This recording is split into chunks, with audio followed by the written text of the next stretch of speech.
Oi gente, tudo jóia? Como é que vocês estão? No vídeo de hoje eu vim ler para vocês a minha redação do Enem 2022. Gente, que tema, hein? Que tema! Na hora que eu bati o olho nesse tema aqui, eu falei, meu Deus, como que eu vou escrever isso, né? Confesso para vocês, não sou totalmente ignorante no tema. Para mim, comunidades, povos tradicionais, eu só pensei em indígenas, né? Tanto que eu comecei a ler aqui os textos motivadores na hora da prova. E já falei assim, será que é para falar de indígena? Só que aí eu comecei a ver aqui que envolve, né? Até anotei aqui no meu brainstorm, né? Indígenas, quilombolas, caatingueiros, pescadores, extrativistas. Gente, eu não sabia disso.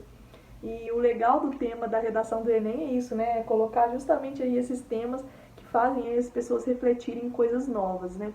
Como cidadã, né, eu acho bem legal o tema, mas confesso para vocês que eu passei um apertozinho lá na prova para fazer, mas eu segui aquele modelo que inclusive eu já coloquei aqui no canal e deu tudo certo. Segui a estratégia também que eu sempre falei aqui para vocês, né? Eu abri a prova, vi o tema primeiro, fiz um brainstorm, depois eu fui fazer as questões e só depois que eu fiz as questões, né, que eu julguei mais fáceis, mais tranquilas, é que eu parti para a redação em si. Primeiro eu vou mostrar o meu brainstorm para vocês, a luz está estourando um pouco aqui, ó, mas olha só, fiz uma página de brainstorm, fui colocando, né, anotando todas as palavras-chave que eu julguei importante, que poderiam me ajudar aí na redação. Eu reescrevi primeiro o tema, desafios para a valorização de comunidades e povos tradicionais no Brasil. Grifei as palavras-chave, né, valorização, tinha que falar de valorização e de comunidades e povos tradicionais no Brasil. Coloquei aqui, né, essa listagem aqui do que seriam esses povos, né, alguns exemplos desses povos para colocar na minha redação. E aí eu pensei, né, apesar da legislação, né, do Ministério do Desenvolvimento Social, ainda há lacunas em relação à proteção do território, ainda há falha em relação ao respeito aos direitos desses grupos, e eu segui exatamente por aí. Eu fiz o modelo causa-consequência, né? A causa eu coloquei uma causa histórica e como consequência eu coloquei aí, né, que tem uma desvalorização pelo Estado e pela própria população, né, que muitas vezes vê assim, destinar recursos para a Amazônia, que bobagem, né? O que importa mesmo é a lógica de mercado. Destinar recursos para povos ribeirinhos, né? Ministério de Desenvolvimento Social, não, isso é bobeira, né? Sempre vê a própria população, às vezes a própria opinião pública vai contra essas medidas, né, de valorização aí dos povos minoritários. Vou ler a minha redação aqui para vocês verem como que ficou então. Gente, eu tive muita dificuldade de achar repertório para essa redação, muito, eu fiquei pensando, porque vocês sabem que eu sempre começo aí com um livro, né? Eu gosto muito de ler, mas eu fiquei pensando, eu não achava repertório. Então, o que eu fiz? Eu utilizei o mesmo repertório da redação do Enem do ano passado, que foi responsável pela minha aprovação em medicina. Eu utilizei o livro Capitães da Areia, né, do Jorge Amado. No ano passado ele encaixou direitinho. Esse ano não encaixava tanto, não. Eu forcei um pouquinho a barra, sabe? Mas no desespero, gente, foi o que eu encontrei. O Capitães da Areia, né, fala sobre a realidade de meninos de rua, né? Nada a ver. Mas eu puxei o gancho do Capitães da Areia no gancho mais macro, né, que é em relação à exclusão social. Aí eu vou ler aqui para vocês verem como que eu consegui contextualizar. O livro Capitães da Areia, clássico da literatura brasileira, escrito por Jorge Amado, retrata, em um contexto de exclusão social, a invisibilidade de uma parcela da população que carece de atenção e de direitos. De maneira análoga, a necessidade por maior reconhecimento e por direitos respeitados representa um desafio para as comunidades e os povos tradicionais no Brasil, uma vez que a valorização desses grupos culturalmente diferenciados ainda não se mostra satisfatoriamente presente. Nesse panorama, faz-se mister analisar a excludente formação histórica do país como causa dessa problemática e a consequente desvalorização desses povos minoritários por parte do Estado e da própria população, a fim de que esse cenário seja revertido.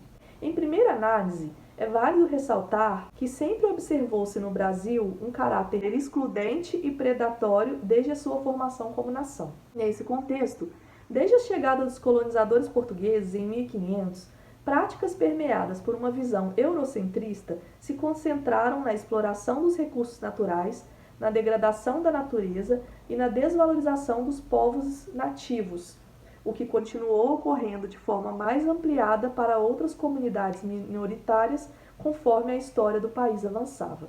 Com isso, não só indígenas, mas quilombolas, caatingueiros, pescadores tradicionais, extrativistas, ciganos e demais grupos culturais que se reconhecem entre si foram colocados à margem da sociedade frente aos interesses financeiros e exploratórios. Logo, é natural que ainda haja desafios para a valorização das comunidades, já que essa postura foi socialmente construída ao longo do tempo. Por conseguinte, há um desinteresse por parte do Estado e da própria população pela preservação das comunidades tradicionais. Nesse cenário, como não houve uma conscientização ao longo do tempo para o reconhecimento desses povos como parte importante do nosso patrimônio histórico e cultural, ainda que haja uma legislação específica voltada para a causa, como a Política Nacional de Desenvolvimento Sustentável dos Povos e Comunidades Tradicionais, entre parênteses, PNPCT, decretada em 2017, tal iniciativa ainda é incipiente. Desse modo, situações como críticas vindas da opinião pública sobre recursos destinados a essas minorias e questionamentos sobre a preservação da Amazônia e de outros biomas brasileiros importantes frente à expansão da fronteira agrícola, escancaram a ausência de práticas eficazes de forma articulada pela sociedade civil. Gente, é porque tá mal rabisqueira, por isso que eu tô tendo dificuldade de ler. Infere-se, portanto, a necessidade de valorizar as comunidades e povos tradicionais do Brasil. Para isso, é função do governo, na figura do Ministério da Educação, órgão responsável pelas diretrizes curriculares no país, incluir a temática em forma de disciplina extracurricular vinculada ao ensino de História e Geografia, currículo básico, por meio de debates entre alunos, professores, ativistas, representantes de comunidades e parceiros convidados de universidades locais, a fim de que o respeito dos direitos sejam impulsionados desde as etapas iniciais de escolarização. Assim, será possível observar um Brasil que valoriza os seus recursos naturais e seus povos e comunidades tradicionais, à luz de uma nação mais justa, includente e igualitária. Gente, essa foi a minha redação. Algumas partes podem ter variado aqui, que na hora ali eu às vezes vejo uma palavra melhor. E assim, não foi a melhor redação que eu fiz na vida, gente. Eu tive dificuldade de fazer esse tema aqui, utilizei em cima do modelo que eu sempre faço, né, tiro 960. Se eu não cometi nenhum deslize aqui, eu acho que eu devo ter tirado mais ou menos essa nota também, né, pelo modelo, mas, sei lá, achei meio bosta, assim, minha redação pelo tema, sabe? Eu tive dificuldade de fazer, eu queria ter colocado ali um repertório mais adequado, assim, mas, assim, como eu não tinha mais nada a perder, né, já passei medicina, então eu fiz ali só pra fazer e trouxe esse modelo pra você, pra mostrar que o modelo realmente serve pra qualquer tema, né, dá pra trabalhar aí. Mas é isso, o que vocês acharam da redação? Conta pra mim que eu vou adorar saber também, interagir com vocês como sempre. Se você gostou desse vídeo ou se eu te ajudei de alguma forma, deixe seu like. Tchau!